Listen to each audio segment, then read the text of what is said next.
to send money to Nigeria, Cameroon, Ghana, anywhere in Africa, download AfriX today. We have the best rate. Transactions are ridiculously fast. Yes. Ridiculously fast. Yes. Within 10 seconds, money has arrived. You've sent happiness home. All right? Hey people, if you know you are a Nigerian in Canada, Africans, whatever continent you're from, I need to tell you about the AfriYes app.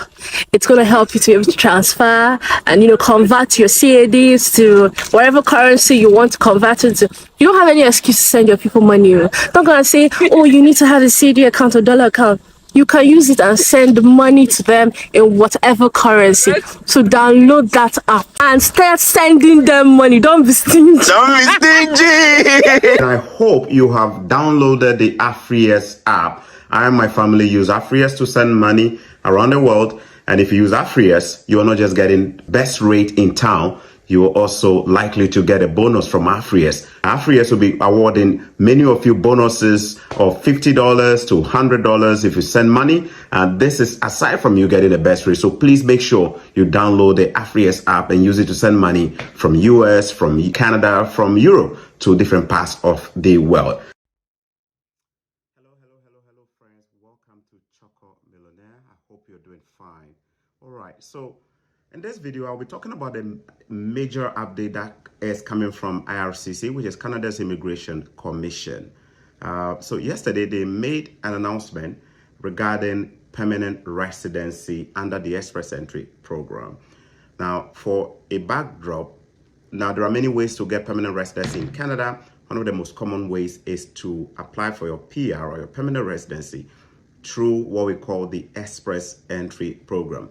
Now, Express Entry is basically an umbrella program name for which has three sub-programs under it. One of the most popular of them being the Federal Skilled Worker Program and the Canadian Experience Class.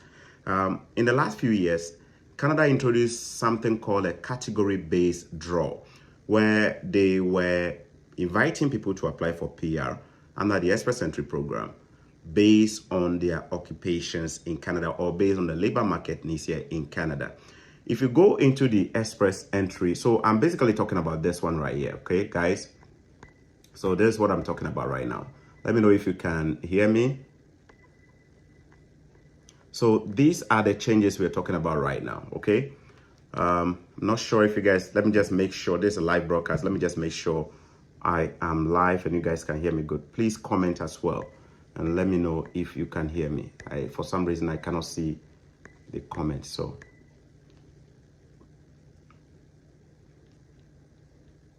Right, it looks like we are good. Looks like we are good, okay? Okay. So previously, category-based draws will target people with certain jobs or skill sets in Canada, and I will give such people the opportunity to apply for PR. Whilst a lot of people who don't fall into such categories will remain in the Express Entry pool, hoping that they will have the required points to be invited to apply for the permanent residency. If you go inside the Express Entry pool, you will notice that the number of categories that has been used in the last 2 or so years has been about 6, all right? There's been about 6 categories so far that has been used for the Express Entry draws, okay? These are the 6 categories here. So we have the French language proficiency, healthcare and social services occupations, science, technology, engineering, and math. We have trades. We have agriculture and agri-food occupations. By the way, that program has just been paused because they have reached their target, I believe, for the year. So they are no longer accepting applications for the years. The agriculture and agri-food program there. Then we also have the education occupations. However, I want you to pay attention to what happened. So the changes, what are the changes? Which aspect has been changed regarding this particular Express Entry draw? Now, the current system, if you go to the Express Entry pool, the current system is based on those who have a French language proficiency, have a healthcare and social services background, occupations, have science, technology, engineering, and math, which is STEM programs or STEM jobs background. And those who are in trades, carpenters, mechanics, and what have you, hairstylists, name them. And then we have the agriculture and food occupations, and we have education occupation. All right. So these were the categories that were used to draw people and to invite people to submit their documents for PR. Or you were given ITS, invitation to apply for permanent residency. Yesterday, the IRCC made a change. And the change they basically made was to drop some of the categories. So the first category there, which is the French language proficiency, has been maintained. So if you're bilingual or you took the Francophone test, the French TCF or TEF, and you passed, you could likely be invited under if you can demonstrate your French proficiency. So that category 1 has been maintained. Category number 2, healthcare and social services occupations, has also been maintained. Category number 3, science, technology, engineering, and math occupations, has been wiped off. They've taken it off. Friends, they've taken the STEM off.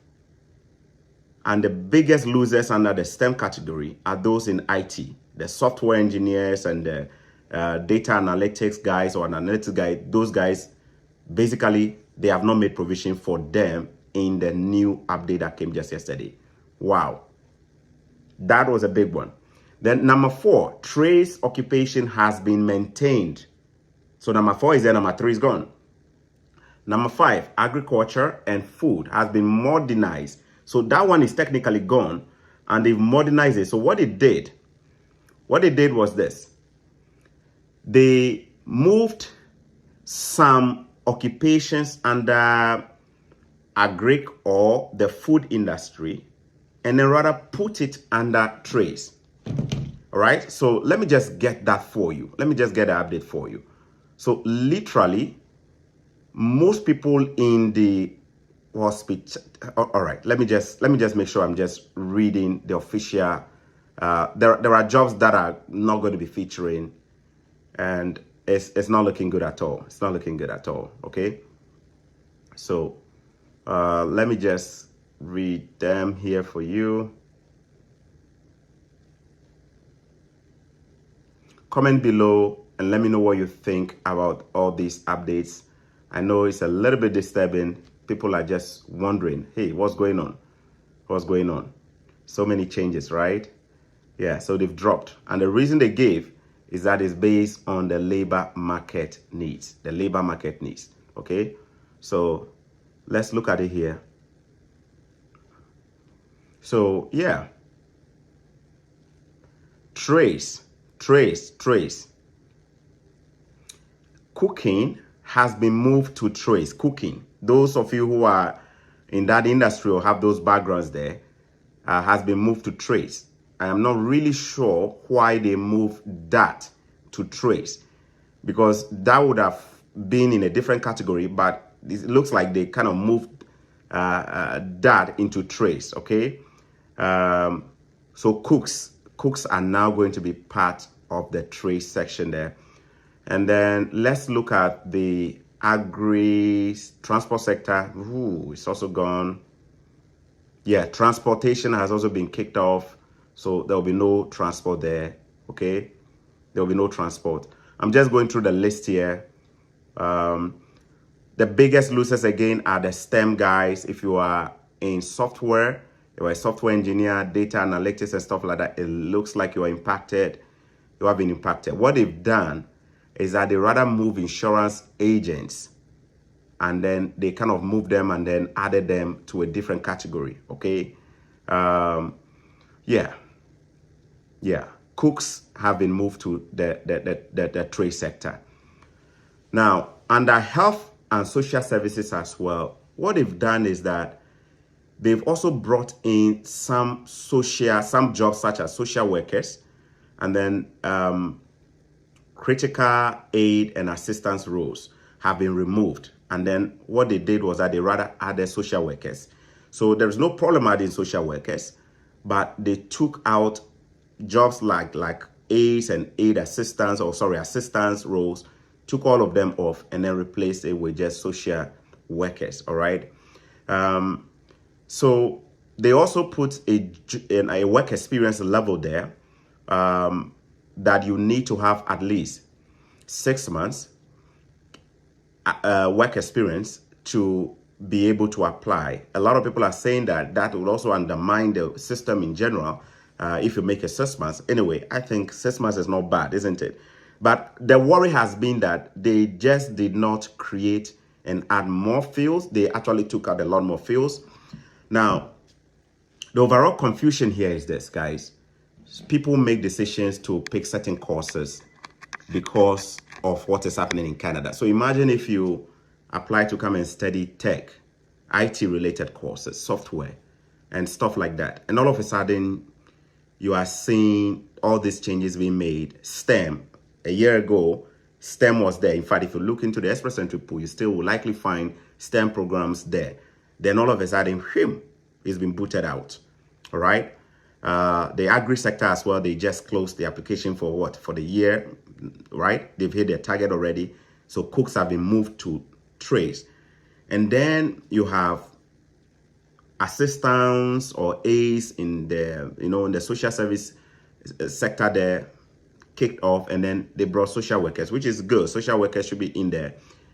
It just makes it a little bit unpredictable, very unpredictable, because people are studying these courses, hoping to have a pathway. And then the rules are just being changed as the time is going, isn't it? What they said is that these decisions are based on two things. The immigration target they have for the year, not just this year, the next 2 years or so. And then it's also based on the labor market needs. So they're basically making the case that based on the needs of Canada, we are rolling out this particular category-based programs. Now remember, a category-based program does not mean that those who are in the general Express Entry pool will not have a chance. It simply makes it a little bit more difficult. Because if somebody has a French background or passed the French language test, or is a healthcare worker, or is in trades, they will get invited. And then what about the majority who are in the other fields that are not in this category? They get to be in a pool and will probably need a miracle to get some high points to stand a chance. Or these people may have to explore other ways, such as maybe rural pilot programs or other programs to. I don't want you to get the impression that this is the only way to get PR. This is not the only way. There are different ways to get a PR. But this is definitely a big blow to a lot of people who are in the pool and are hoping that they will get invited maybe under the STEM programs or under some kind of engineering program or something like that. You know what I mean? And all of a sudden, all these changes are being made. If there is anything at all you should also be excited about, is the fact that they have added or they have emphasized their commitment to education workers, people who are working in education. I think there was a particular document that I cited. Let me see if I have that document here, where they were basically making a case to, I think I have it here. I probably should put it on the screen. Yeah. So the receipt document. So let me see if I can actually share this. So in this document, they were making a case to create a category to add. Yes, so I have it.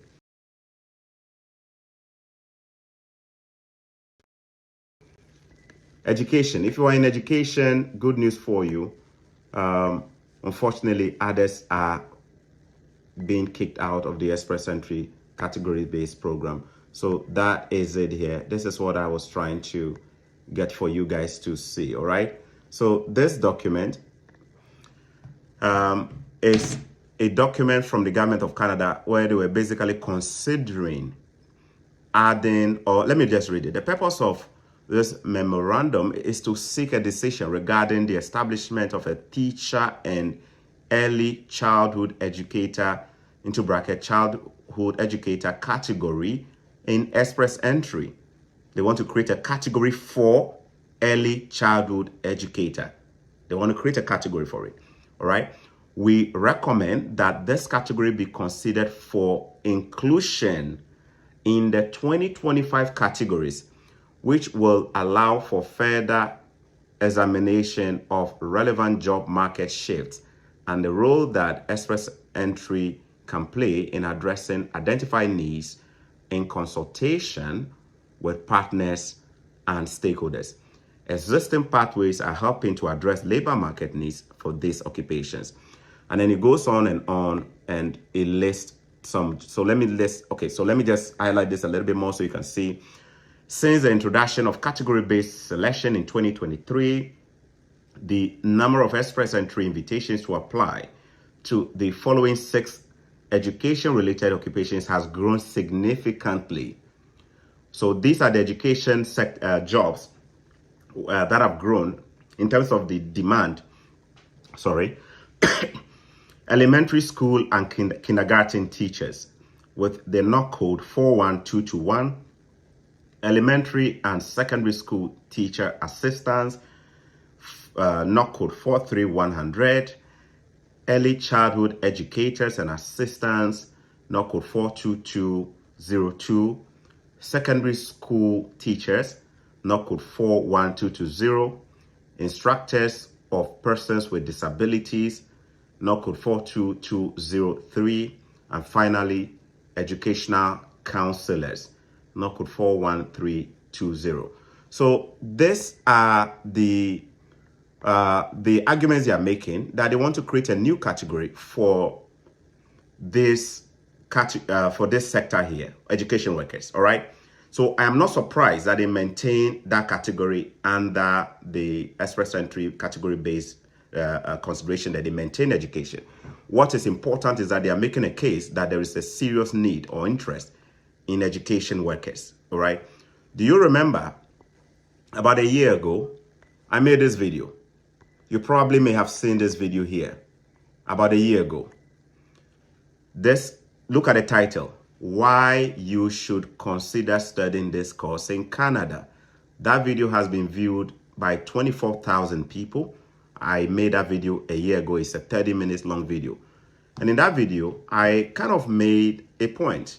Let me see if I can just pull it up and play an excerpt of it for you, okay? Let me see if I have it here and I can play an excerpt of it for you.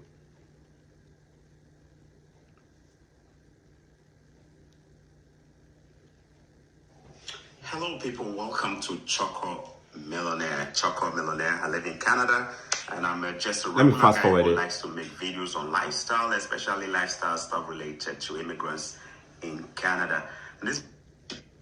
Oh, no advert now. And send money overseas with no hidden fees. It could be up to 3 times cheaper. Sorry. Than major banks. Advert here. They won't allow me to skip. Sorry. This is what you go through when you're watching my videos, right? Why wait? Whoa, 2 adverts there. My apologies. This is a live broadcast, so bear with me. Early childhood educator.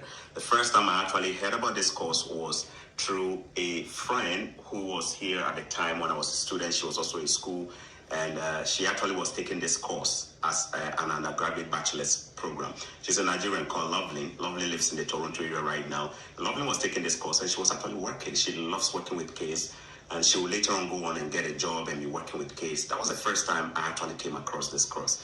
Because in Ghana, we just call all of them like teachers, right? But here they have special name for it, like early childhood educator. So what is early childhood educator? Who is an early childhood educator, and who do they work with? Guys, those of you who are interested in watching that video, you can look forward to my YouTube channel, why you should consider studying this course. I made a case that there is a serious demand for early childhood educators in general in Canada. So if you come and you study this course, you probably may not go wrong. Just because we have so many children who cannot get into daycares now because we don't have enough teachers. And not only that, enough facilities. The government is seriously dealing with a lot of kids sitting home. There are people who you have no idea. People are even registering their unborn babies for daycare in Canada. Did you know that? A baby who has not been born, their parents have started registering them just because of the delay in getting. People are waiting for 2-3 years. They cannot get a daycare for their children. And this is not free, right? So the demand for early childhood educators or other kinds of educators is going to be high for the next few years. And I predict that probably from the next 4 or 5 years, it will still be high. So you can't go wrong. Now, that was me trying to make a case that if you study that course, you probably will not go bad. You go wrong with it, isn't it? And you are seeing a confirmation here where government is considering creating a whole category for early childhood educator or education workers for them to have a category on their own for permanent residency, isn't it? Unfortunately, STEM folks have been dealt a bad blow. But remember, if you're watching this, don't be disheartened at all. I know it's not the kind of news we're expecting. Just figure out how you can get your PR. Remember, express entry is not the only way to get your permanent residency. You can get it through a provincial nomination. You can get it through your province. It's also not the easiest to do. You can also get it through a rural pilot program. So maybe this is about time for you to start looking out to other programs in rural areas. Those small communities that have populations about 5,000, 10,000, 12,000, where people don't want to, everybody wants to live in Toronto with a population of the GTA alone is about 7 million people now, right? This is about time. If you go and put all your eggs on the express entry, with all these changes they keep making, at least for now, we know that STEM has been affected. But you are in school, studying maybe a STEM related course, and you've been hoping to use it to kind of, now look at it. Software guys have not even been spared.